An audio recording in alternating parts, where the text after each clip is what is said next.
Allahumma salli wa sallim ala sayyidina Muhammad ibn Abdullah wa ala Rasulillah wa fadala wa barrakallah wa ala alihi wa sahbihi wa sallam taslima wa ba'd.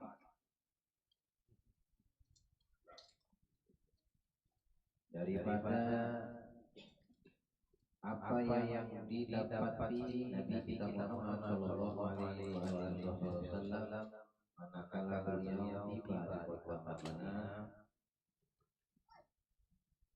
di antaranya sambutan dari penduduk muslim kota Madinah min al-ansar wal muhajir telah lebih dahulu sampai ke Madinah di dalam perjalanan hijrahnya dari Mekah menuju ke Madinah atas dasar taat kepada Allah, taat kepada Nabi Muhammad sallallahu alaihi wasallam. Di tengah-tengah sambutan yang begitu hangat dari kaum muslimin untuk Nabi Abu Bakar, berikut Fuhair bin Amir bin Fuhair, Abdullah al-Layas yang mendampingi Nabi sallallahu alaihi wasallam dalam perjalanan hijrah tersebut, tiba-tiba datang seorang tokoh Yahudi ahlul kitab, ulama dari bangsa Yahudi yang mempelajari, memahami, menekunkan diri dalam mengkaji kitab sebelum Al-Quran yang diturunkan kepada nabi-nabi terdahulu, diantaranya apa yang diturunkan Allah kepada Nabi Musa, kitab Taurat. Mereka mengetahui di dalam Taurat ciri-ciri dan sifat-sifat Nabi akhir zaman yang akan Allah utus di tengah-tengah umat manusia, dan mereka orang-orang baik itu Yahudi ataupun Nasrani menunggu kehadiran tibanya waktu akan sosok manusia termulia di atas muka bumi ini dan termulia kelak nanti di akhirat, yaitu Nabi kita Muhammad SAW. Minhum, di antara mereka orang-orang Yahudi dan Nasara, ada yang beriman dan ada yang membangkang. Ya, ada yang menerima, ada yang tidak menerima kenabian Nabi kita Muhammad SAW. Nah, dari apa yang terjadi dari mereka kalangan orang-orang Yahudi ketika Nabi sampai di Madinah, yang tidak menerima adalah mertua Rasulullah, mertua Nabi kita Muhammad sendiri, Huyai bin Akhtab. Karena Nabi menikahi putrinya yang bernama Sofiyah, ya, seorang wanita janda yang 2 kali terlebih dahulu menikah sebelum dinikahi oleh Nabi. Dan ayahnya termasuk ahlul kitab, ulama daripada pengikut Yahudi yang memahami isi Taurat, tapi tidak ada bab celah pintu dari Allah untuk mendapatkan hidayah sebagaimana yang Allah berikan kepada ahlul kitab Abdullah bin Salam. Dibunuh, dipenggal di peperangan di peperangan Khaybar, tamam, dan dinikahi putrinya oleh Rasulullah setelah memeluk Islam dan menjadi istri Nabi SAW yang ke-8. Kemudian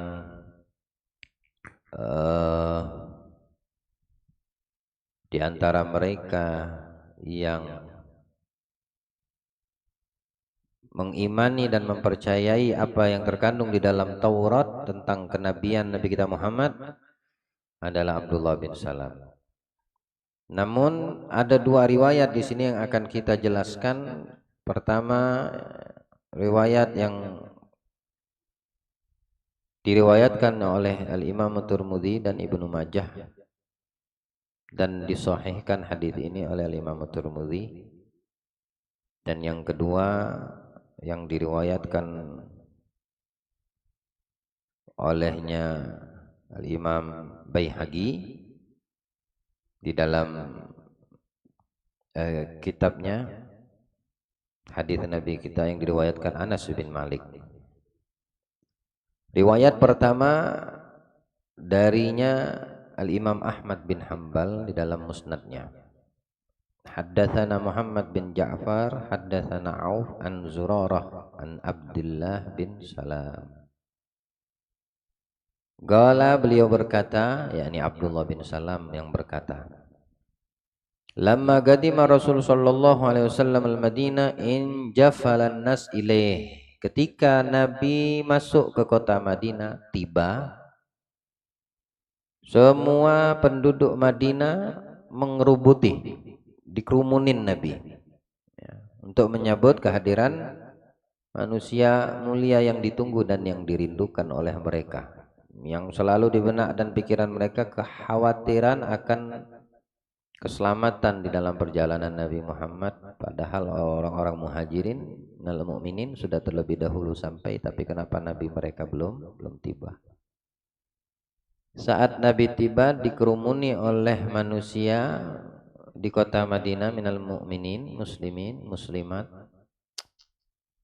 Fakuntu fi manin jafal, kata Abdullah bin Salam, aku termasuk dari orang yang berada di tengah kerumunan, cuma untuk membuktikan apakah ini manusia yang datang ini yang mengatakan, menyatakan dirinya utusan Allah, Nabi, sebagaimana yang tertulis sifatnya di dalam Taurat. Penasaran.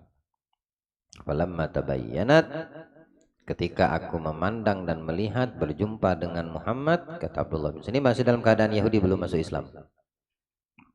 Araftu anna laisa biwajhin kadzab, langsung aku yakin saat kulihat wajahnya Muhammad tidak ada wajah pendusta. Sallallahu alaihi wa alihi wasallam.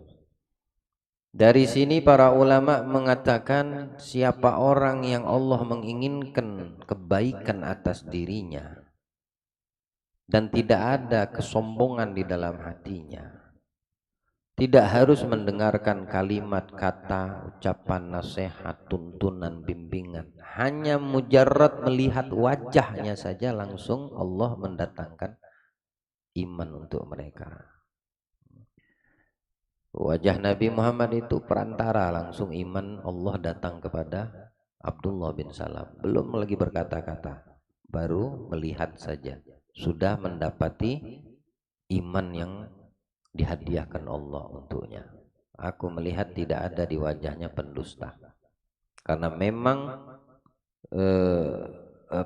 yang tertera di dalam Al-Taurah atau Injil, kitab-kitab Bani Israel yang Allah turunkan di nabi-nabi sebelum Nabi kita Muhammad, seperti itu apa adanya dengan sosok Nabi ketika Allah wujudkan di dalam kehidupan dunia di tengah-tengah mereka. Tidak ada meleset sedikit kekurangan apapun, melainkan hanya kesempurnaan yang ada pada Nabi kita Muhammad sallallahu alaihi wa alihi wasallam. Aku tidak melihat pada wajahnya wajah pendusta. Karena awalu syai' sami'tuh yaqul, dan yang pertama kali aku dengar dari ucapan kata-kata yang keluar dari mulutnya Nabi besar Muhammad alaihi salatu wassalam, Nabi bersabda, afsyus salam wa it'amut ta'am wasilul arham wasallu bil laili wan nasu niyam tadkhulul jannata bisalam. Itu yang pertama keluar dari mulut Nabi.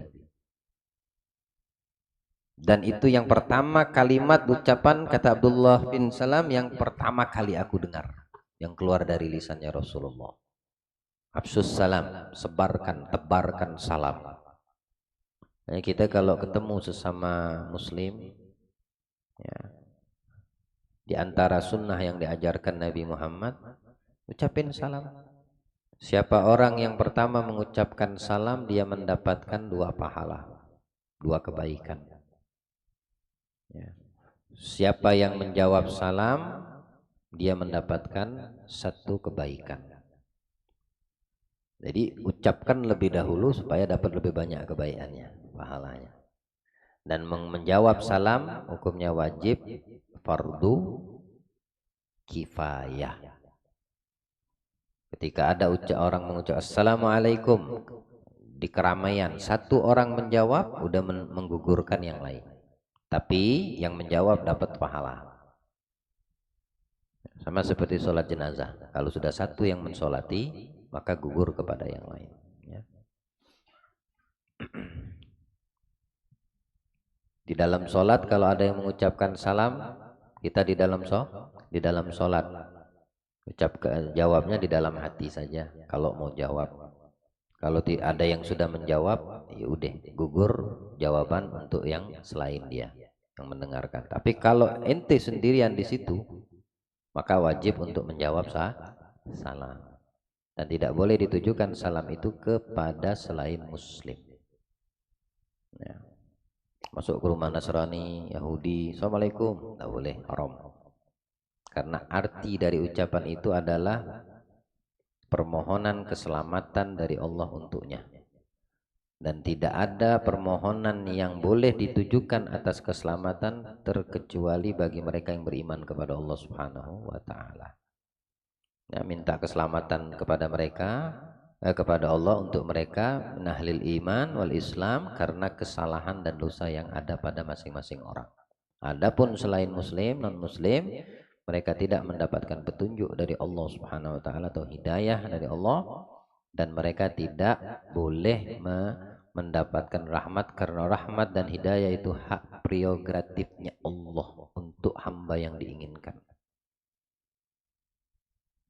Nabi pernah jalan, ada satu orang Yahudi, orang musyrik atau orang Yahudi, mengucapkan salam. Saat itu Nabi dengan istri beliau Aisyah bilang, ini orang Yahudi, Assalamualaikum ya Muhammad. Kata Nabi, wa alaika. Dalam riwayat, wa alaikassalam. Didengar sama Siti Aisyah, ya Rasulullah, dia maki-maki kau diam saja. Nah, jadi menyumpah, bukan assalamu.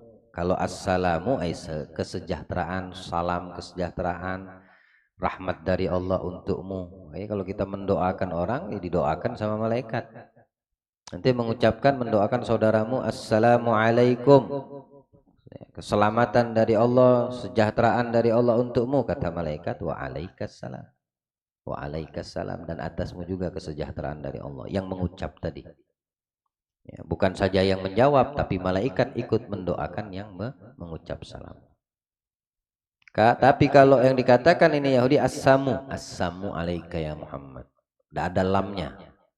Ya, artinya assam itu artinya binasa kau wahai Muhammad. Sum itu racun, namanya orang racun pasti mati.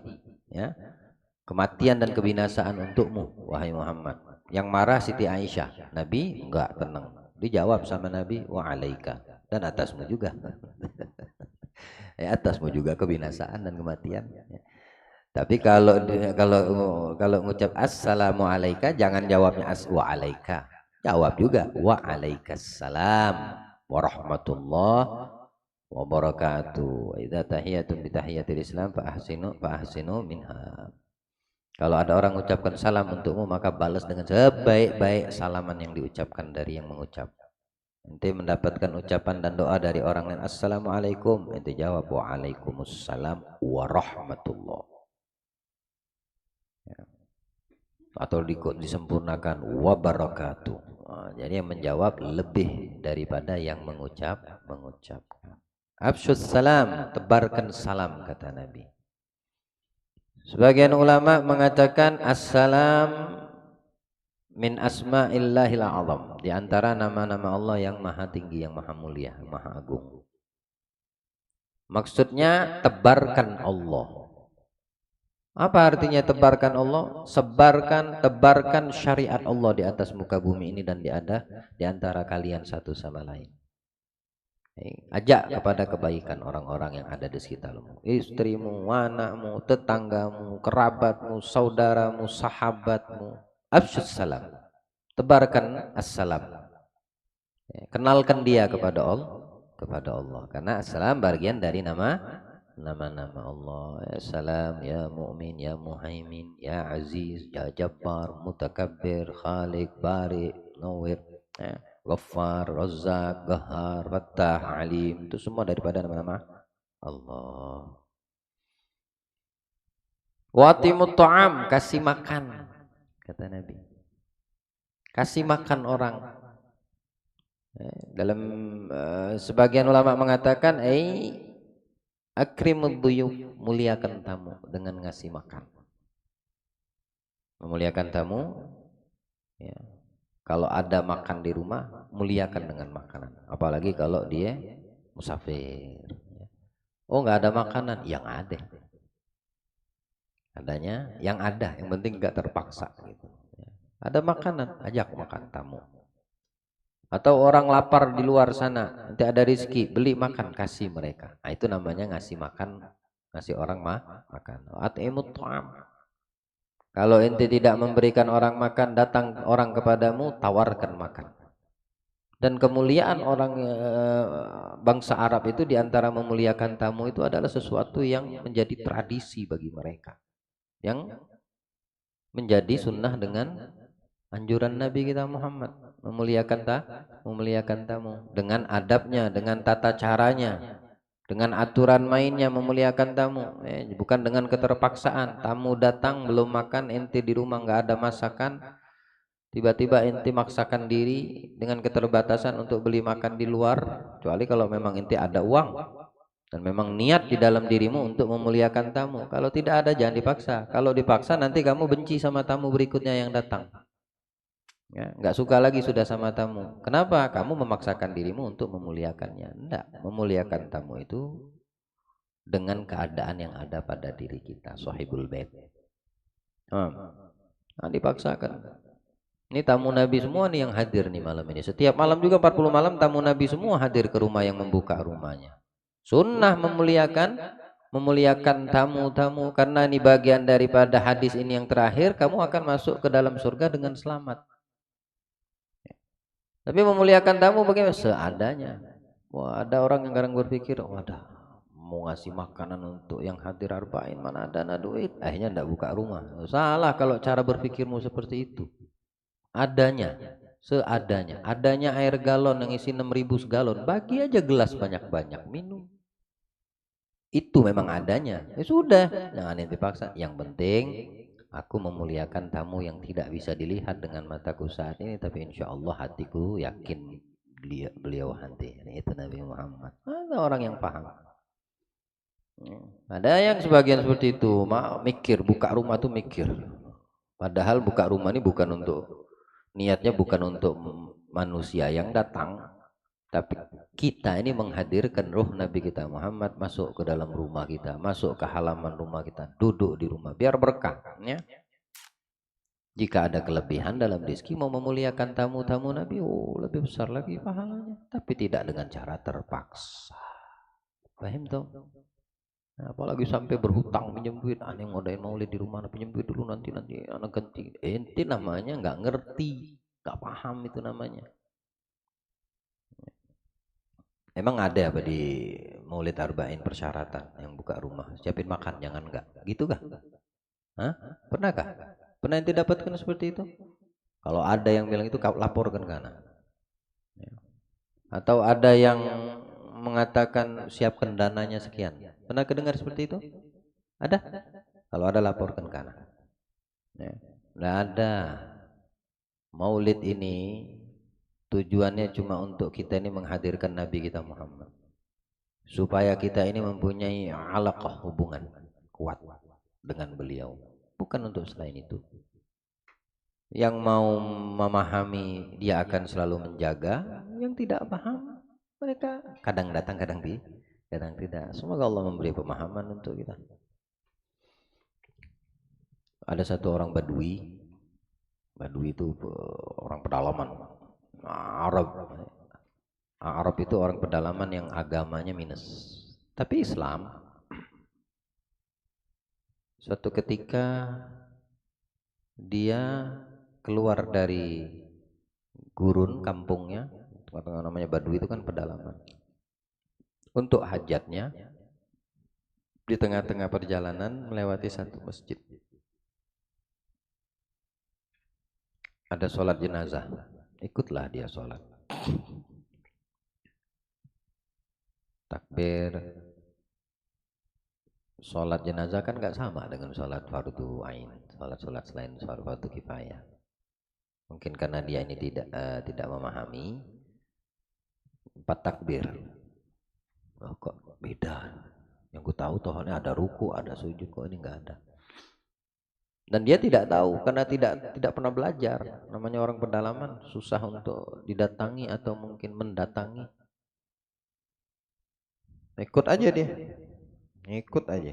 Jadi di takbir pertama nggak tahu apa yang dibaca, takbir kedua nggak tahu apa yang dibaca. Kalau mengikuti secara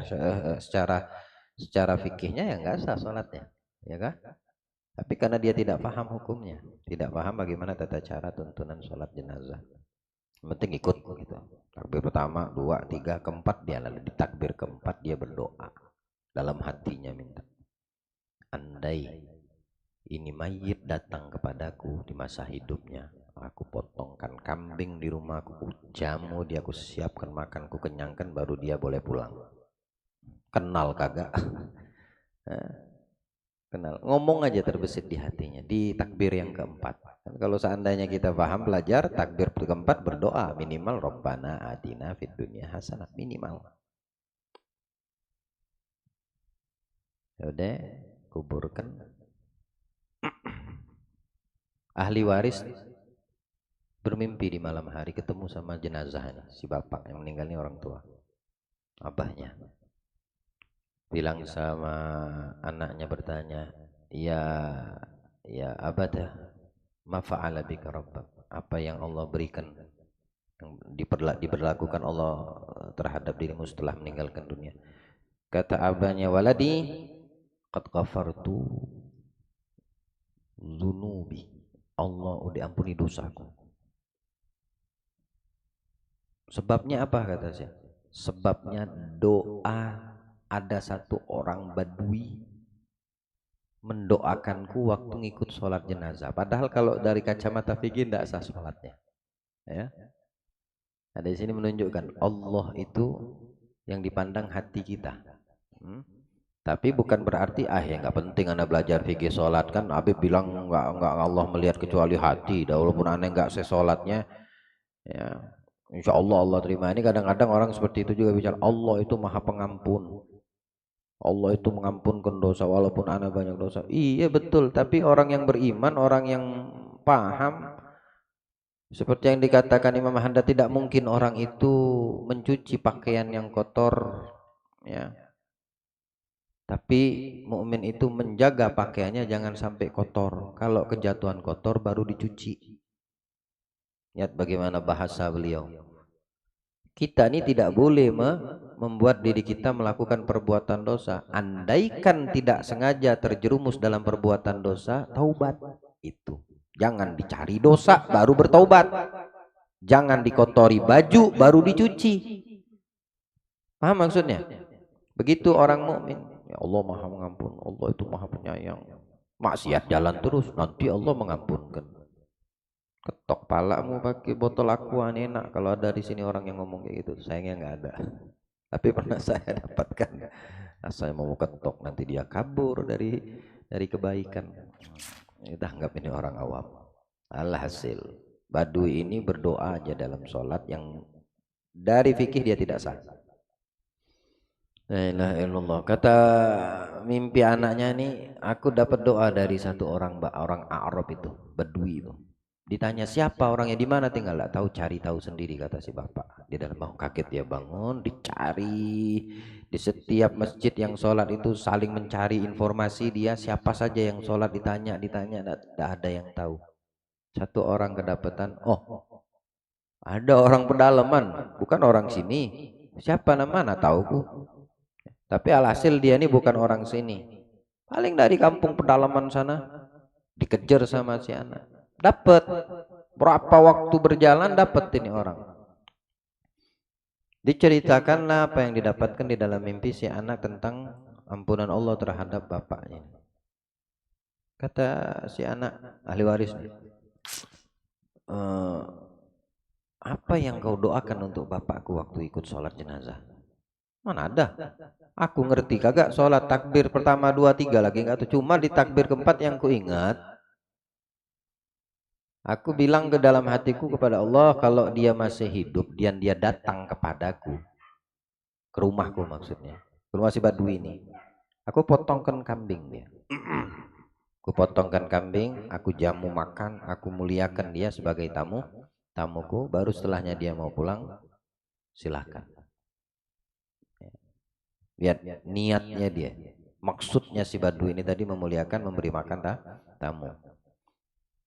Ya Allah, dia sudah mati. Maksudnya sudah mayat kan disolatin. Dia ngomong berkicau hatinya sama Allah di dalam takbir keempat tadi. Tapi dia sudah, andaikan dia masih hidup, tapi dia sudah mati. Maka engkaulah yang menjamunya ya Allah. Engkaulah yang menjamu si mayit ini. Kalau dia masih hidup dia datang, aku yang menjamu. Tapi karena dia sudah mayit dan sedang mati dan sedang disolati, maka kamulah yang menjamunya, hambamu ini tadi. Dijamu Allah dengan pengampunan dosa. Itu doa si Badui ini tadi.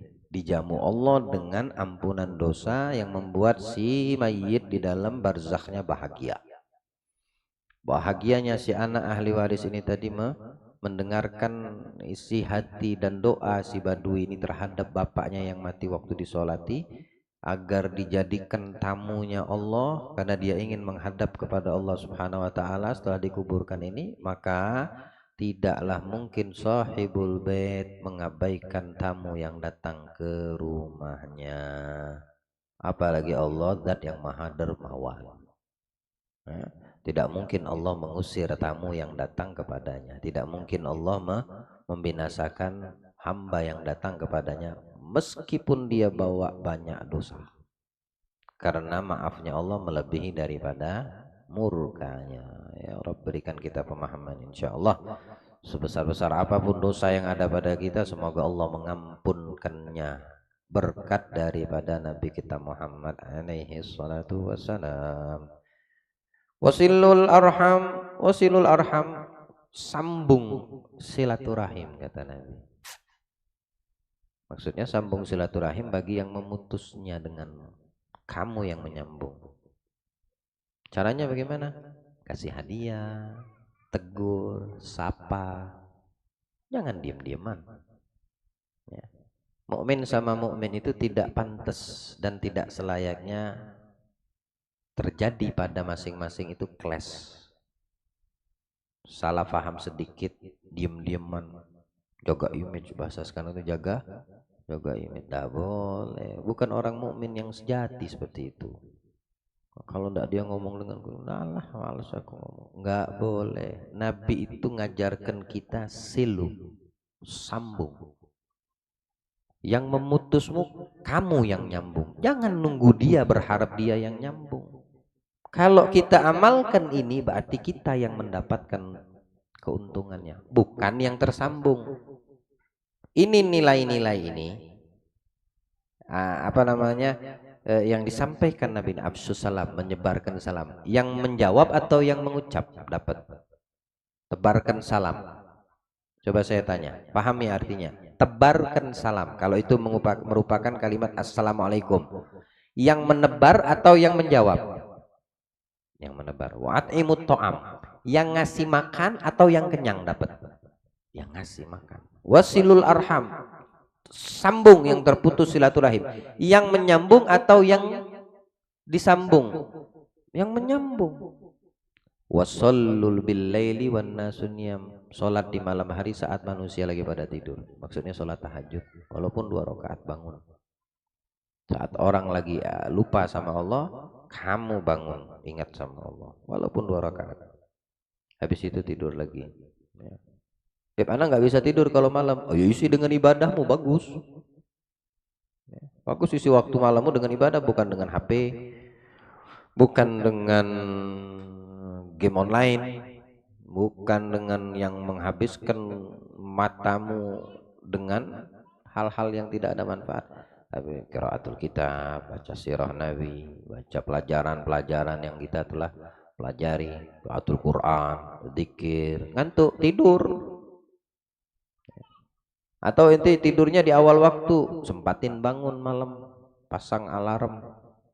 Kalau nggak bangun pasang alarm, beli granat, taruh depan kuping, sampai kuping ente, ya.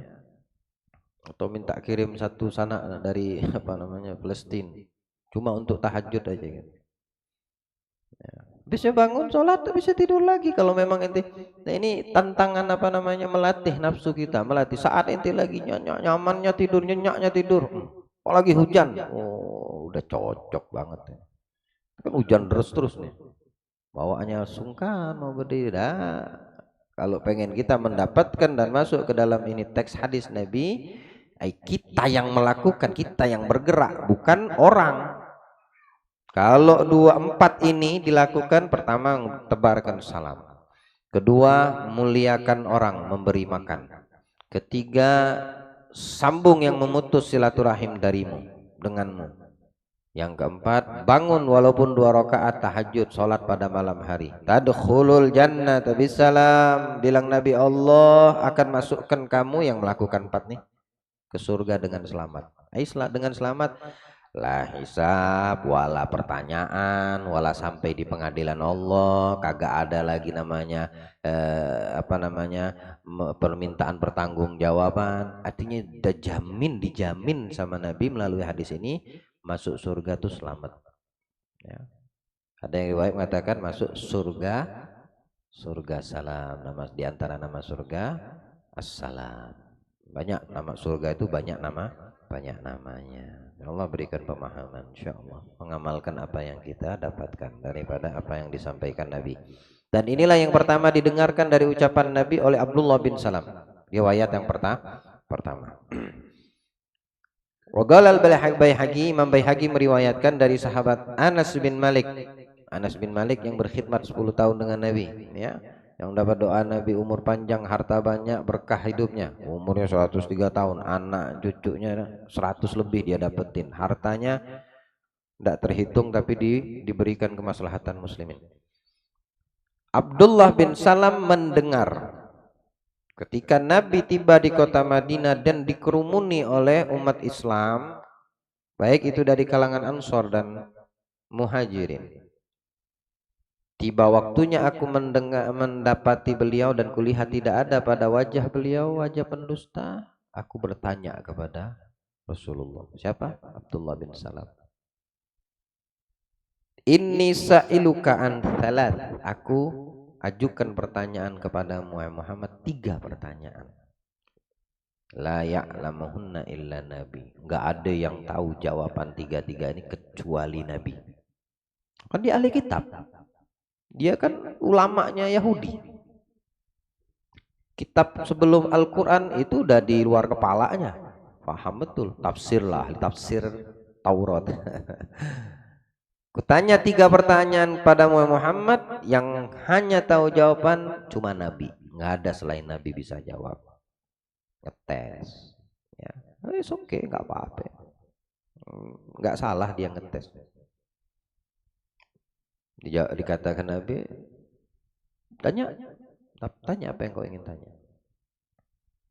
Pertama pertanyaannya, ma awwalu asyratis sa'ah.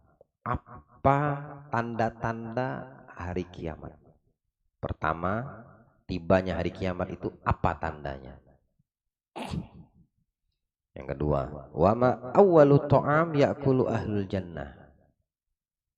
Apa yang pertama dimakan penghuni surga ketika pertama kali masuk surga? Makanan apa yang disantap mereka penduduk surga? Masuk surga, makan, ada jamuan makan. Nah, apa menu yang pertama mereka penduduk surga makan? Pertanyaan ketiga, wa ma yanza'ul walad ila abi au ila ummi. Kapan anak itu lebih mirip kepada bapaknya, dan kapan anak itu lebih mirip dengan uminya, dengan ibunya? 2 pertanyaan pertama, 1 dan kedua itu sesuatu seputaran yang gaib, yang belum terjadi, kiamat. Kemudian surga, ada gaib tapi wajib kita beriman. Kiamat pasti ada, surga itu menanti. Waliyadzubillah, dan neraka juga menanti. Semoga Allah melindungi kita. Sedangkan pertanyaan ketiga, ini yang jelas, yang bisa dilihat, ya, yang bisa didapatkan di kehidupan dunia. Bilang Nabi, akhbirni bihinna Jibril anifan. Barusan Jibril mengabarkan kepadaku untuk pertanyaan-pertanyaanmu, jawaban yang akan aku berikan barusan dikabari Jibril kepadaku. Kata Abdullah, gol, Jibril yang datang? Ya, kata Nabi. Kan Jibril kan utusan, penyampai wahyu. Kala aduul Yahudi minal malaika. Itu musuh utama orang-orang Yahudi daripada kalangan malaikat. Maksudnya Jibril.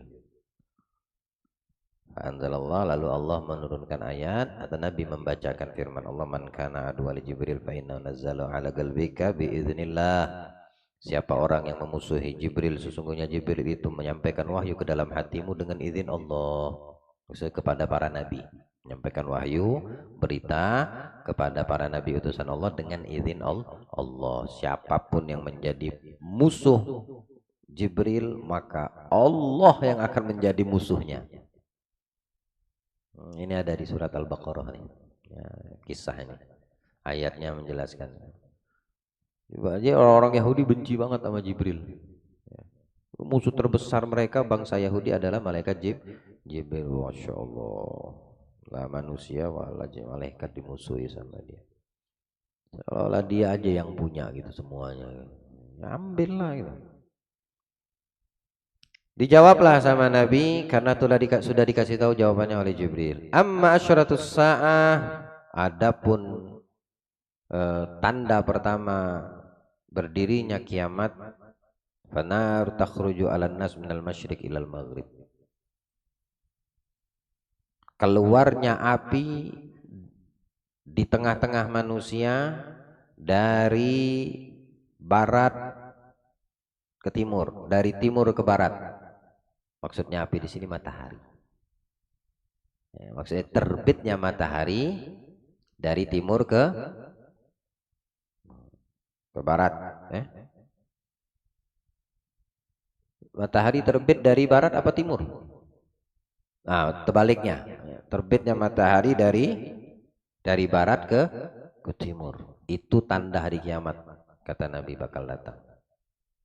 Yang pertama. Yang kedua, makanan pertama yang akan dimakan oleh penduduk surga adalah kabidahud, jantung ikan paus yang menelan Nabi Yunus. Jantung ikan paus yang menelan utusan Allah Nabi. Kalian pernah makan jantung ikan paus? Pernah enggak? Ada yang pernah enggak? Enaknya. Ustaz Asyad pernah mungkin makan. Ini di Tarim itu setiap hari Kamis tuh kalau enggak makan sirip ikan hiu, makan daging ikan paus. Tapi ikan paus jarang karena bilangnya panas. Tapi kalau sirip ikan hiu setiap hari Kamis, maka di sana dikatakan lakham. Lakham itu ikan hiu yang udah dikelola pakai sambal, pakai apa deh walhasil menunya orang Tarim. Memang makan itu semangat itu. Saya itu pernah nghabiskan bukan setengah ember, setengah nampan sendirian. Saking enaknya lakham, sirip ikan hiu. Tahu siripnya tuh ya? Itu enak. Jadi kalau ada yang mancing dapat ikan hiu, potong aja siripnya kasih saya, nanti saya kelola. Kita makan sama-sama. Ya. Semua anggota Al-Muhajir makan. Dapatnya satu bib, nggak apa-apa. Yang nggak dapat dagingnya makan kuahnya aja, habis sisanya berkah. Lalu jawaban yang ketiga, idza sabaga ma'ul mar'a ma'ur idza sabaga ma'ur rajuli ma'ul mar'an nuzi al walad naza al walad. Kalau sperma si bapak suami mendahului istri, ya artinya yang orgasme terlebih dahulu adalah suami, keburu daripada istri, maka anak yang lahir akan lebih mirip ke bapak, bilang Nabi. Bukan laki atau perempuan, sifatnya, kemiripannya. lebih condong kepada bapak anak yang lahir kalau sperma suami mendahului sperma istri. Tapi sebaliknya kata Nabi, jika sabaga ma'ul mar'ah ma'ur rajul naza'atil walad. Kalau sperma istri mendahului suami, maka lahir nanti itu anak sifatnya lebih kepada ibu. Miripnya lebih kepada ibunya. Akhlaknya, perangainya, mungkin face-nya, wajahnya. Nah itu jawaban Nabi Shallallahu Alaihi Wasallam. Dan ternyata ketika diteliti di zaman saat ini memang betul sama ahli-ahli ini apa namanya ya pokoknya orang-orang yang ngerti tentang apa namanya, bukan perpustakaan, kalau di tempat ngetes nih apa namanya, laboratorium dipelajari, diteliti. Oh, terlambat kita nih. Nabi udah tahu belum ada alat-alat yang melihat apa namanya kecil-kecil berjalan kayak jin, mana ada. Zaman dulu Nabi udah tahu. Siapa yang ngasih tahu? Jibril. Yang ngasih tahu Jibril siapa? Allah langsung yang menciptakan semuanya, memberitahu kepada Nabi. Ya, tidak ada yang tahu hakikat dan pengetahuan Nabi kecuali yang menciptakannya. Jadi dikatakan ilmu semua manusia jika dikumpulkan itu hanya satu tetes, sedangkan ilmu mereka para tabi'in itu seperti lautan. Semua tabi'in kalau digabungkan kealimannya, kearifannya, hikmahnya, ilmu mereka dibandingkan dengan ilmu sahabat, tabi'in semuanya satu tetes, sahabat satu lautan. Semua sahabat kalau dikumpulkan, semua 120 ribuan sahabat lebih yang terhitung, semua kealimannya, walaupun mereka menjadi murid Nabi Muhammad, dikumpulkan ilmunya, lalu mau dibandingkan dengan ilmu para nabi selain Nabi Muhammad ya, Nabi Musa aja, Nabi Isa aja deh. Mereka yang sahabat ini cuma setetes. Nabi itu lautan ilmunya. Dan semua para nabi dari Adam sampai Isa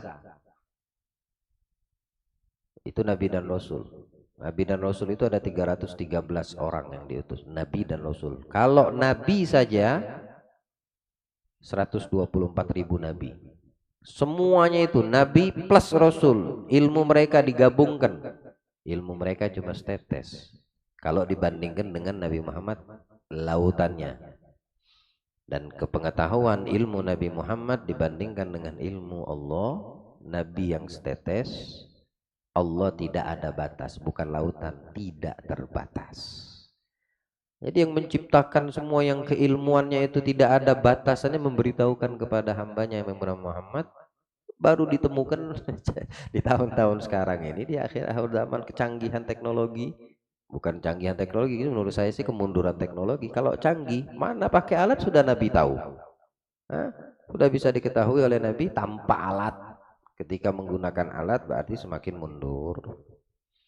La ilaha illallah Muhammadur Rasulullah SAW. Saat dijawab oleh Nabi, tidak tanya lagi, langsung asyhadu alla ilaha illallah asyhadu anna Muhammadur Rasulullah. Masuk Islam Abdullah bin Salam. Tidak nanya lagi dia, nanya 3 pertanyaan, dijawab 3-tiganya oleh Nabi. Setelah selesai jawaban dari Nabi, langsung mengucapkan 2 kalimat syahadat. Lalu dia berkata, ya Rasulullah, innal yahud gombat. Ya Rasulullah, Yahudi ini adalah kaum paling pembohongnya manusia, penipu. Kan dia mantan dulu kan Yahudi, tokoh agama Yahudi dihormati, jadi tahu dia. Setelah masuk iman ke dalam hatinya, meresap di dalam sanubarinya, dia kasih tahu pada dia, wah Yahudi ini pembohong, hau kumpau, semua komplit sama dia ada.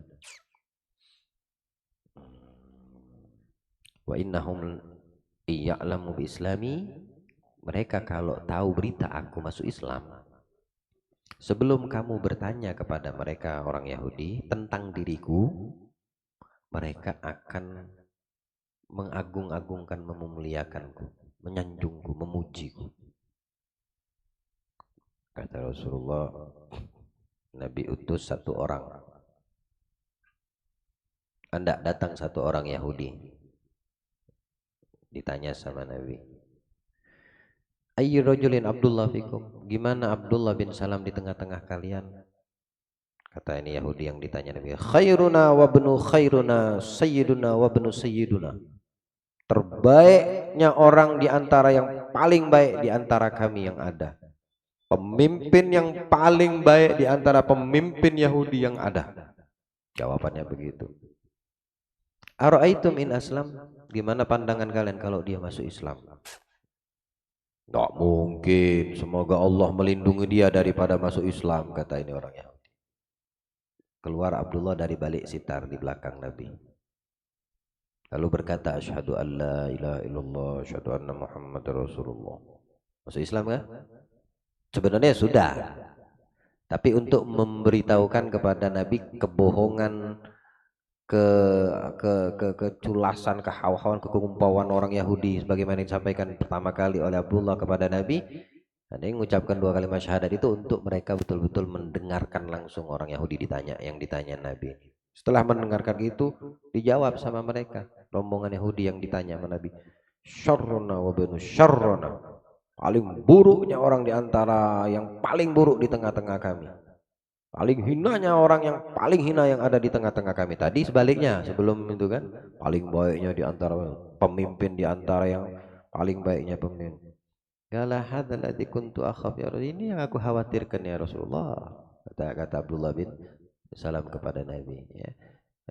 Apa namanya, Nabi juga ingin membuktikan betulkah yang diucapkan Abdullah ini, bahwasanya apa namanya, Yahudi ini Abu Nawas gitu, depan lain belakang lain gitu. Oh, ternyata betul, bilang Abdullah, ini yang anak khawatir ya Rasulullah. Coba tuh nggak usah dites lah, kau pasti tahu, kata Abdullah itu seolah-olah mengarahkannya ke hal seperti itu. Tapi semua tindak tanduk gerak geri Nabi kita Muhammad adalah ilmu bagi umat setelahnya, ya, memberitahukan kepada kita, karena apa yang dilakukan Nabi dipandang, dilihat oleh sahabat, dan itu menjadi sumber ilmu, ya, menjadi sumber ilmu. Sallallahu alaihi wasallam. Akhirnya masuk Islam Abdullah bin Salam. Di antara mereka yang tidak tetap dengan keyahudiannya, dengan keyakinan mereka, dan Nabi Shallallahu Alaihi Wasallam mengumpulkan daripada sahabat yang ada untuk pertama kali mendirikan sholat berjamaah Jumatnya, selain daripada di Masjid Quba. Sekarang sholat Jumat pertama yang dibangun oleh Nabi Shallallahu Alaihi Wasallam di Madinatul Munawwarah, di salah satu rumah seorang Ansor. Saat itu belum ada masjid, dan setelah itu Nabi membangun masjid, Masjid Nabawi, bukan Masjid Quba, Masjid Nabawi, di dekat di mana posisi onta beliau duduk, di dekatan rumah Abu Ayyub Al-Ansor. Nah, di tanah itu ditanya sama Nabi, siapa pemilik tanah? Ternyata punya 2 anak yatim Muslim. Nah, Ansor bilang Nabi, di sini aku akan membangun masjid. Senangnya ini yatim dihadiahkan, dikasih. Jangan, tidak mau, kata Nabi, aku beli dengan harga. Tidak usah ya Rasulullah. Tidak, tetap dengan harga. Akhirnya dijual dengan 10 dirham tanah tersebut. Dan di dalam tanah itu ada beberapa pemakaman orang-orang Yahudi terdahulu. Dibilang Nabi, bongkar, pindahkan. Bongkar, ambil semua yang ada dari mayat-mayat di bawah itu, kemudian pindahkan ke tempat lain, makamkan lagi selayaknya, ya. Kemudian di situ dibangun Nabi SAW masjid yang awalnya diameter ukurannya itu 50 hasta kali 100, panjangnya 100 hasta, lebarnya 50. Ada yang mengatakan 50 kali 50, tapi yang paling ashahul aqwal 50 lebar hasta, 100 panjang hasta. 1 hasta tuh berapa senti kalau di ini? Satu hasta tuh segini kali ya, selengan gitu ya, kurang lebih gitu. Saya kurang ngerti berapa hasta itu, hitungan meter sentimeternya, kalikan saja 100. Dan dinding yang dinaikkan oleh Rasulullah di pembangunan masjid pertama, Masjidun Nabawi, 3 hasta. Nah, hitung sendiri berapa kalau di meter dan 3 hasta. Ya. Dan di situ pertama kali Jumat didirikan oleh Nabi SAW dengan para sahabatnya. Dan pertama kali khutbah Jumat yang disampaikan Nabi SAW dengan hadis yang sahih yang diriwayatkan olehnya. Haddatsani Yunus bin Abdul Ala akhbarana bin Wahab an Sa'id bin Abdurrahman al-Jumahi annahu balaghahu an khutbatin Nabi sallallahu alaihi wasallam fi awal Jumat shalah bil Madinah fi Bani Salam bin Auf. Nah, saat itu Nabi masih sholat di tengah-tengah Bani Salim bin Auf, belum di masjid. Apa isi khutbah Jumat pertama? Nah, biar kita mendengarkan. Ya. Isi khutbah Nabi pertama kali, khutbah di dalam Islam ketika Nabi sudah berhijrah di kota Madinah. Adapun di Makkah tidak bisa. Khutbah Jumat sudah ada, sholat Jumat pun sudah ada. Karena perintah sholat itu sebelum Nabi hijrah, Isra Mi'rajnya itu didapatin, terjadi. Memang kita tidak bahas karena terlalu panjang ya. Nanti itu di bulan Rajab khusus untuk masalah Isra Mi'raj. Tapi di rumah sahabat Jumat yang dilakukan oleh Rasulullah waktu masih tinggal di Mekah. Ketika di Madinah, di rumah di perkampungan di suku Bani Salim bin Auf, Nabi berkhutbah biar kita mendapatkan keberkahan dan mendengarkan apa yang pertama kali disampaikan Nabi dalam khutbah Jumatnya saat beliau sudah di Madinah. Alhamdulillahi ahmadu wa asta'inu astaghfiru astahdi. Segala puji bagi Allah, ya Zat yang maha terpuji. Aku berlindung kepada Allah, aku memuji Allah, aku berlindung kepada Allah, dan aku beristighfar memohon ampun kepada Allah, dan aku meminta petunjuk kepada Allah. Wa umina bihi wala akfur. Aku beriman kepada Allah dan aku tidak pernah berbuat kufur kepada Allah Subhanahu wa ta'ala. Dan aku menjadikan musuh orang yang memusuhi Allah, yaitu orang-orang kafir. Asyhadu an la ilaha illallah wahdahu la syarikalah wa anna Muhammadan abduhu wa rasuluh. Aku bersaksi tiada Tuhan selain Allah dan Muhammad adalah utusan hamba dan utusannya Allah. Arsalahu bil huda. Dia mengutus hambanya Muhammad dengan petunjuk, wan nur dengan cahaya, wal mau'izah dengan nasihat. Ala fitrati minaz zaman, dalam jenjang kekosongan para nabi dan rasul utusan Allah. Maksudnya dari Nabi Isa sampai datang Nabi kita Muhammad. Gillatu minal ilim, sedikit ilim. Wa dhalalatu minan nas, sebagai petunjuk kepada umat manusia. Wa inqita' minaz zaman, dan terus berkelanjutan sampai berlalunya waktu ke waktu dan zaman ke zaman. Wa dunu minas sa'ah, hingga terbitnya datangnya hari kiamat. Maknanya syariat Nabi yang dibawa Nabi ini akan terus sampai hari kiamat didatangkan Allah. Jangan keluar dari syariat Nabi ya. Karena Allah udah kasih tahu, Nabi udah menjelaskan agama yang dibawa Nabi ini tidak akan pernah putus sebagaimana nabi-nabi yang terdahulu. Nabi Musa selesai, Nabi Ibrahim selesai, Nabi Yunus, Nabi Nuh selesai, Nabi Isa selesai ya. Dengan datang satu nabi yang setelahnya, maka agama yang sebelumnya tujuannya tetap sama, tapi praktek tata caranya mungkin ada yang berbeda.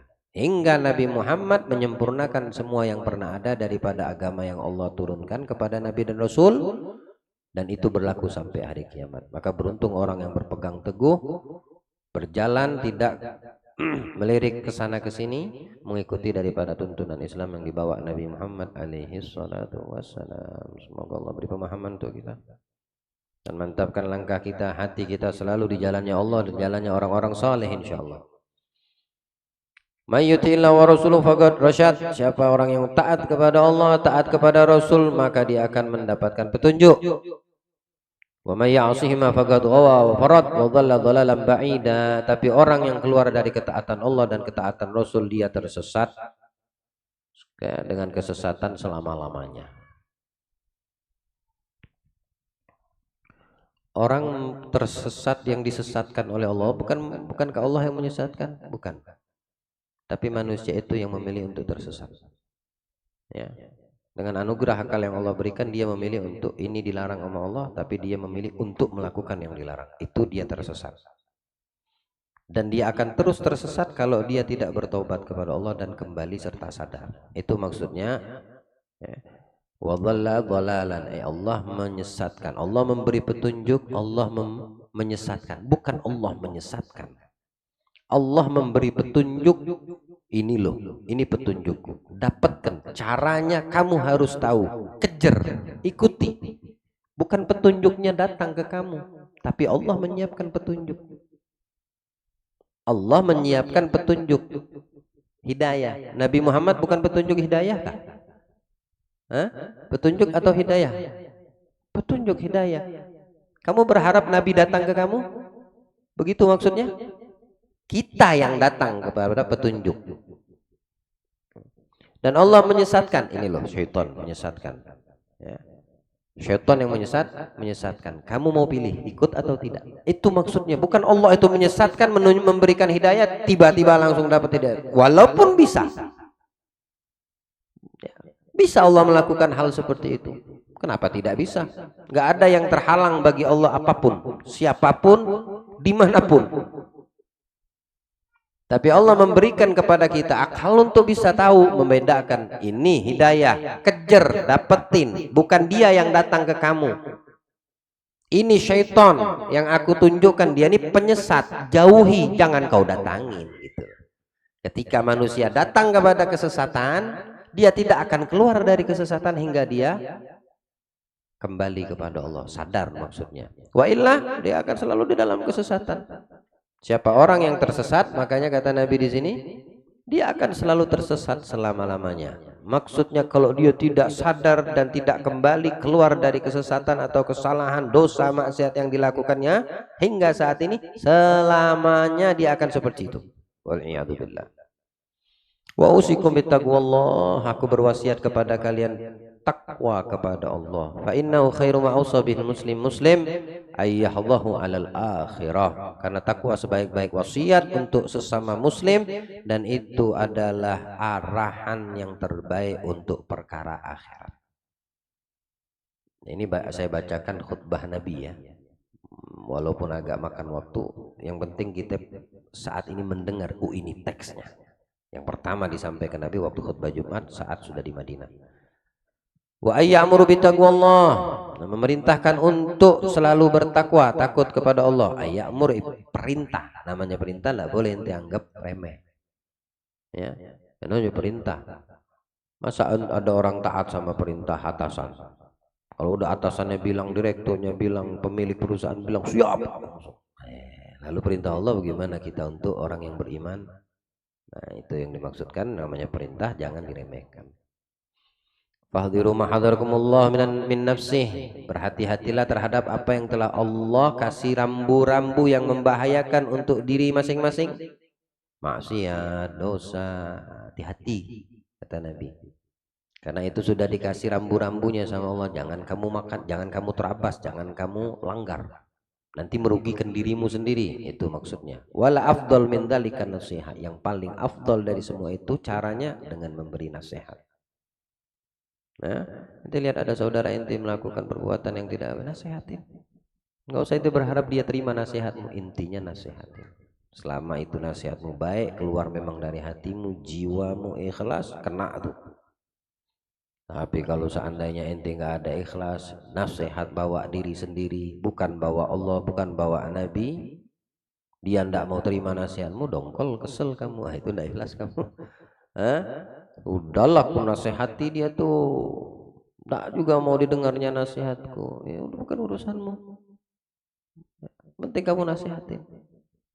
Kalau nasihatmu ikhlas, di mata Allah bagus, dalam hatimu baik tujuan dan maksudmu, kena itu di hati yang kau nasihati. Tapi kalau tidak, akan tampak kelihatan tidak ikhlasnya dengan kamu tidak terima terhadap yang dinasihati, tidak mau taat, tidak mau nurut. Ala kulli hal. Wala afdal min dzalika dzikra, ya, saling mengingatkan itu paling afdal kata Rasulullah. Wa innahu taqwa liman amila bihi ala wajali wa makhafah. Dan terhadap takwa di dalam pengamalannya itu yang paling afdal menjalankan ketakwaan. Bagaimana caranya? Dengan memuliakan bentuk ketaatan yang kamu jalankan dan penuh rasa takut di dalam menjalankan. Takut bagaimana? Takut kalau ibadah yang kita lakukan, taat yang kita kerjakan itu tidak diterima sama Allah. ada rasa cemas. Ya Allah, diterima enggak maulid ana malam ini? Ya Allah, diterima enggak sholawat aneh, bacaan Quran aneh? Ya Allah, diterima enggak amal aneh pada malam hari ini hadir di tempat kebaikan? Ada. Ini yang dimaksudkan cemas khawatir. Ya, bukan merasa aman dengan sudah sholat aneh, udah deh sudah, wana hadir majelis, wana dia ngerasa aman dengan amal kebaikan. Nah ini yang sering ditolak sama Allah. Tapi kalau menjalankan amal kebaikan iringi dengan rasa khawatir cemas, apakah Allah terima atau tidak? Ya Allah, penuh dengan harapan, terima amalku. Jangan yakin Allah terima, ya. Karena Nabi mengajarkannya seperti itu. Berapa banyak orang yang beramal baik tapi dilemparkan ke wajahnya lagi yang beramal oleh Allah. Berapa banyak? Banyak. Ya, ketika dibawa mau menghadap lewat langit pertama, Imam Ghazali menjelaskan hadis Nabi SAW. Dilihatnya ada riya dari amal yang dilakukan. Bilang Allah, lempar ke wajahnya lagi, lempar ke orang yang beramal. Tak mau aku terima. Naik lagi ke langit kedua ada takabur, naik lagi langit kedua ada sifat-sifat yang menjadi penghalang dari amal itu dan dilempar kembali kepada yang mengamalkan oleh Allah. Alhamdulillah. Nah, makanya harus penuh dengan rasa khawatir, cemas dari semua kebaikan, ketaatan yang pernah dan akan kita lakukan. Mudah-mudahan diterima. Ada harapan diterima. Jangan memastikan diterima oleh Allah. Paham tak? Ya. Wa'aunus sadaq wa ma tabtagu min amri al-akhirah. Saling membantulah kalian di dalam kebenaran, kebaikan, untuk terhadap perkara-perkara akhirat. Wa man yasluhu alladhi baina wa bainallah min amril as-sirri wal alaniyah. Dan perbaiki antara hubungan kamu dengan Allah, zahirmu dan yang tersimpan di dalam benakmu. Perbaiki kata Nabi.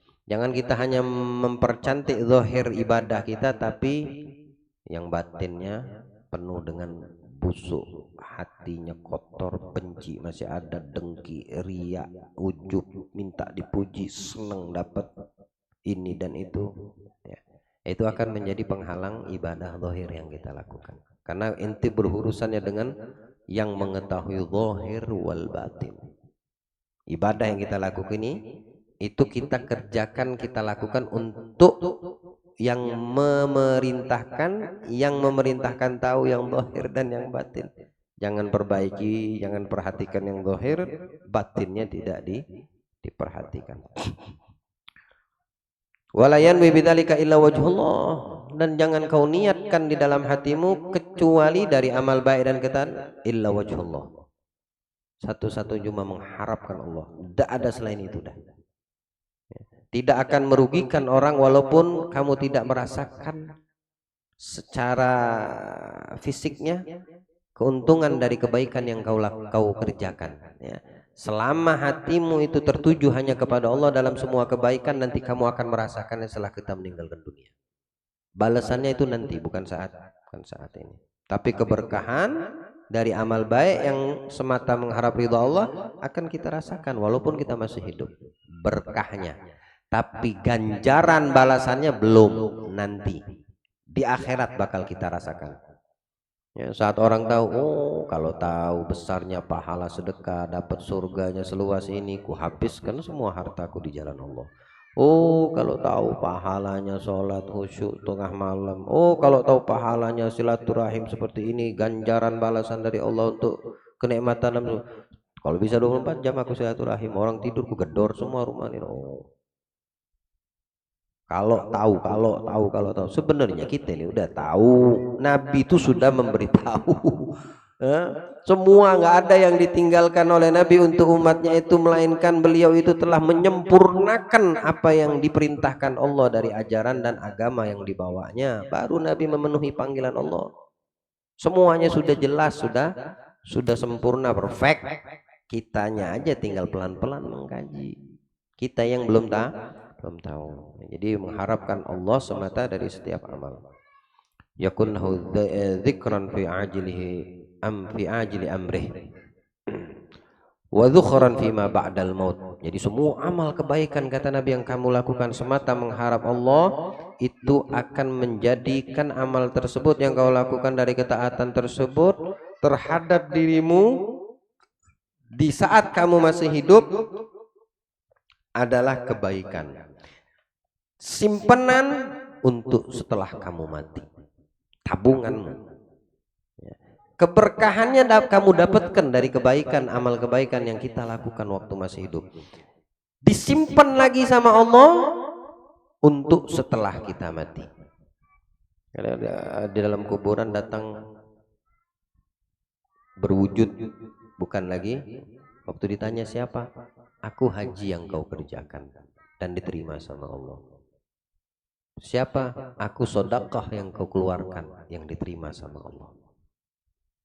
Aku amal yang kau kerjakan waktu masih hidup yang diterima sama Allah. Itu disimpan dulu sama Allah.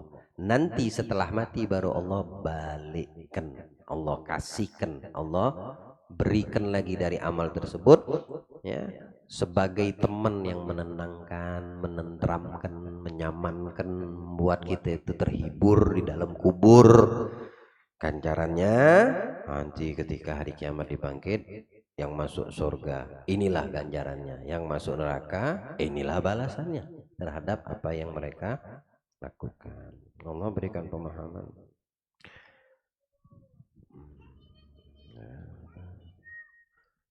Hina yaftaqirul mar'u ila ma guddima wa ma kana min su'i dzalik. Begitu juga dari perbuatan maksiat, ya. Tadi gambaran yang baik, begitu juga dengan maksiat, dosa. Ya waddu law anna baina wa baina amadan ba'ida wa yahdhiru wa yuhadzirukumullah nafsah wallahu raufum bil ibad. Itu isi khutbah Nabi. Walladzi sadaqa qawluhu anjaza wa adaw la khalfa lidzalik fa innahu yaqulu ta'ala wa ma yubaddilul qawlu ladayya wa ma ana bidhallamin lil 'abid.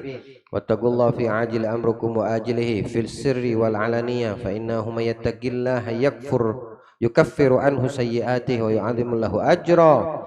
Barang siapa yang bertakwa kepada Allah saat ini di masa hidupnya, menjalankan semua perintah yang Allah perintahkan dalam keadaan dia sendiri ataupun di keramaian, dalam keadaan zahirnya ataupun di dalam hatinya, fa innahu may yattaqillah, barang siapa yang bertakwa kepada Allah, Allah akan ampunkan kejelekan dosa-dosanya. Wa yu'adzim lahu ajra, dan Allah akan mengagungkan, memuliakan dengan banyaknya pahala yang diberikan. Wa may yattaqillah faqad faza fawzan 'azima, siapa yang bertakwa kepada Allah sungguh dia akan mendapat keberuntungan yang besar. Wa inna taqwallah tugi magtah wa tugi 'uqubatah, sungguhnya orang yang bertakwa kepada Allah mereka akan mendapatkan balasan takwanya baik saat ini ataupun setelah dia meninggalkan dunia. Wa tugi sakhatahu, dan orang yang bertakwa kepada Allah dia akan aman daripada murkanya Allah. Wa inna taqwallah tubayyitul wajh, orang yang bertakwa kepada Allah akan membuat wajahnya bercahaya, terang, nyaman, syahdu, tenang, dilihat nikmat, enggak nakutin, mengingatkan yang melihatnya kepada Allah dan Nabi. Itu orang yang wajahnya penuh dengan ketakwaan dan takut kepada Allah. Wa turdi ya Rabb, wajah orang yang bertakwa selalu mengajakkan dan memberikan pemahaman kepada kita yang melihatnya untuk selalu menggapai ridhonya Allah. Wa tarfa'ud darajah, wajah orang yang bertakwa kepada Allah selalu mengajak kita untuk mendapatkan derajat yang tinggi di sisi Allah. Khudhu bihadzikum, ambil bagian kalian kata Nabi, ya.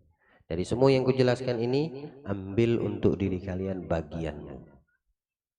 Mana kamu bisa ambil. Jangan tidak dapat sama sekali dari isi khutbah Nabi ini, ya, dari apa yang dijelaskan Nabi dalam khutbah ini. Kita kata Nabi, ambillah bagianmu masing-masing. Aku diriku, ku ambil bagian yang ku bisa. Kamu dari yang kau dengarkan dari khutbah Nabi, ambil bagianmu yang kamu bisa. Jangan kosong sama sekali. Wala tafritu fi jambillah qad alimakumullah kitabah. Jangan pernah kamu menjauh daripada kitab Allah, jangan menjauh dari sisi Allah, jangan berpaling dari sisi Allah. Kalian telah diajarkan Allah dengan turunnya Al-Quran, kitabnya Allah yang diberikan sebagai perantaranya adalah diriku, maksudnya Nabi Muhammad.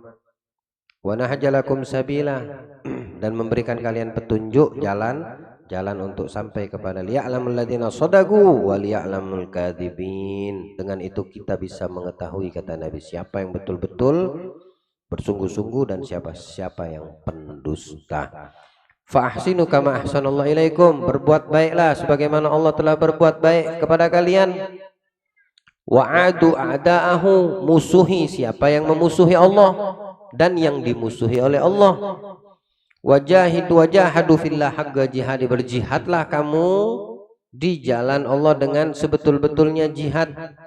Kalau jihad di zaman kita saat ini adalah menuntut ilmu, bukan dengan pedang senjata, tapi dengan mengeluarkan diri kita dari kebodohan terhadap hukum. Ya, ini jihad kita, thalabul ilm. Huwajtabakum wasammakumul muslimun. Dia Allah yang telah memberikan kalian gelar sebutan nama al-muslimin. Siapa yang ngasih nama kita Islam? Allah. Artinya siapa yang memberi kamu iman sehingga kamu lahir Islam? Dia Allah. Siapa yang minta kepada kita? Ya Allah, lahir Islam. Mana anda nanti lahir alhamdulillah Islam. Dia yang memberikan kita hidayah sehingga kita lahir dalam Islam. Liyahlika man halaka an bayyinah, celaka orang yang keluar daripada ketetapan yang telah datang yang nyata. Celaka orang yang keluar daripada aturan Allah. Wa yahya man hayya an bayyinah, tapi orang yang terhadap kenyataan apa yang telah didatangkan dia menjaga, dia menghidupkan, orang itu akan dihidupkan sama Allah. Tidak ada celaka, artinya selamat dia. Wala quwwata illa billah, tiada kekuatan kecuali datangnya dari Allah. Kekuatan untuk kita menghindar dari perbuatan maksiat tidak akan bisa kecuali Allah yang mendatangkan. Itulah makna wala haula wala quwwata. Haula, daya upaya untuk kamu berbuat taat. Kamu tidak akan mampu sampai ke tempat ini dalam ketaatan, kebajikan, kebaikan, perkumpulan majelis, bersolawat sama Nabi, mendengar sejarah Nabi, bahkan khutbah Nabi. Apa daya upaya kita kalau bukan Allah yang mendatangkan? Karena itulah kita bisa sampai ke tempat ketaat. Lalu dihadapkan kepada maksiat. Wala quwwata illa billah. Siapa yang bisa memberikan kekuatan untuk mendorong dirimu menjauh dari maksiat? Kekuatan dari Allah. Berapa banyak orang yang tidak kuat untuk ketika dihadapkan fitnah? Mau itu harta, mau itu perempuan, mau itu jabatan, mau itu kedudukan. Bukankah itu fitnah? Bukankah itu cobaan? Kalau bukan karena kekuatan dari Allah, manalah orang itu bisa menghindar. Yang ada dikejar, terjerumus di dalamnya. Maksiat apapun kalau bukan karena kekuatan dari Allah, kita manusia tidak mampu menghindar. La ilaha illallah. Faksiru, maka perbanyaklah untuk kalian zikrullah, mengingat Allah. Wa'lamu, ketahuilah lima ba'dal maut, perkara setelah mati, karena selamanya kamu tidak selamanya di dunia. Banyak-banyak mengetahui perkara setelah kematian. Ingat mati, maksud Nabi, banyak-banyak ingat mati. Jangan pernah merasa dirimu selamanya di dunia. Ya, ada batasan kita ini di dunia. Waktu masih hidup inilah banyak ingat Allah. Waktu masih hidup ini berbanyak bekal untuk setelah meninggalkan dunia, yakni mati. Fa innahu man aslaha ma bainahu bainallah, siapa orang yang baik hubungannya antara dia dengan Allah, yakfihi ma bainahu wa bainan nas, yukaffihi ma bainahu wa bainan nas, maka Allah akan mencukupkan urusan dia dengan manusia. Hubungan baik aja dengan Allah, maka kamu akan dijadikan hubungan dengan sesama makhluk Allah menjadi baik. Allah yang atur semua. Allah yang akan menggerakkan semua. Yang penting jaga, jalin, bikin hubungan kita dengan Allah baik. Terhadap perintahnya taati, terhadap larangannya jauhi. Jangan kita bertentangan. Allah bilang taat, malah kita maksiat. Allah bilang jangan maksiat, malah kita mendatangi maksiat. Ente berantem sama Allah, tidak membuat hubungan yang harmonis dengan Allah kalau seperti itu. Nah, bilang Nabi, bikin keharmonisan antara dirimu dengan Allah, maka Allah akan harmoniskan kamu dengan orang yang ada di sekitarmu. Allah berikan pemahaman. Dzalika bi anna Allah yaqdi 'alan nas wa la yaqduna 'alaih. Karena Allah yang menentukan perkara manusia, bukan manusia yang menentukan perkaranya Allah. Wala yamliku wa yamliku minan nas wala yamlakuna minhu. Allah yang memiliki kita, bukan kita yang memiliki Allah. Kita di dalam genggaman Allah. Allahu akbar, Allahu akbar, Allahu akbar.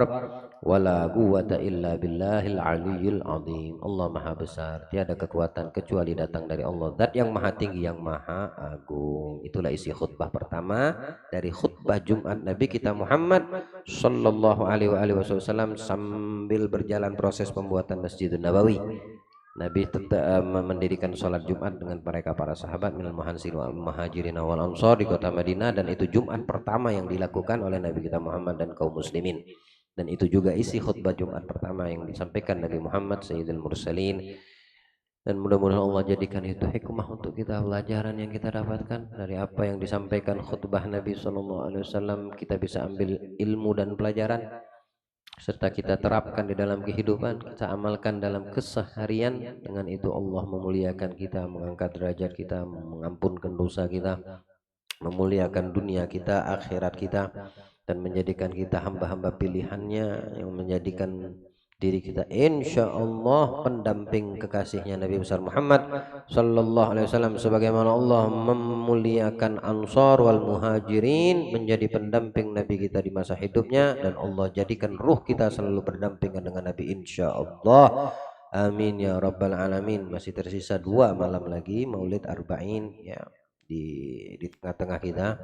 Insya Allah malam Senin penutupan di markas Majelis Ta'lim dan Dzikir Al-Muhajir, penutupan Maulid Arba'in. Berlalu waktu 40 hari ya, tidak terasa. Alhamdulillah, hadapkan rasa syukur kita kepada Allah atas nikmat selama 40 malam. Allah muliakan umur waktu kita 1 jam, 2 jam atau 3 jam untuk Nabi Muhammad SAW. Ya, mudah-mudahan diberikan pemahaman apa yang kita pelajari selama ini, dan mudah-mudahan bertambah kuat hubungan kita, ruh kita dengan Nabi, dan semoga Allah panjangkan umur untuk bisa ketemu tahun yang akan datang daripada Maulid Nabi Muhammad SAW dalam keadaan hati kita lebih siap, lebih kangen, lebih rindu kepada Nabi, lebih ingin memuliakan daripada kehadiran Nabi kita Muhammad di tengah-tengah diri kita, rumah kita, keluarga kita. Semoga Allah berkahi setiap rumah yang berjalan selama 40 malam ini. Allah berikan banyak kebaikan, Allah angkat semua kesulitan, Allah angkat derajat, Allah ampunkan dosa, dan Allah mudah-mudahan jadikan mereka semua yang telah membuka rumah untuk Nabi hajatnya dikabulkan Allah, dosanya dikabulkan Allah. Wa jazakallah khair saudara kita Pak Maman Surahman ya, keluarganya, anak beliau, insyaallah Allah angkat daripada kesulitan, Allah sembuhkan semua penyakit, Allah angkat derajatnya, Allah ganti dengan sebaik-baik ganti di sisi Allah subhanahu wa ta'ala untuk kita semua. Wabil khusus sahibul bait ala hadin ya ala kulli natin salihah wa ila hadratin Nabi Muhammadin sallallahu alaihi wasallam. Al-Fatihah. Tak maaf terlalu panjang waktunya.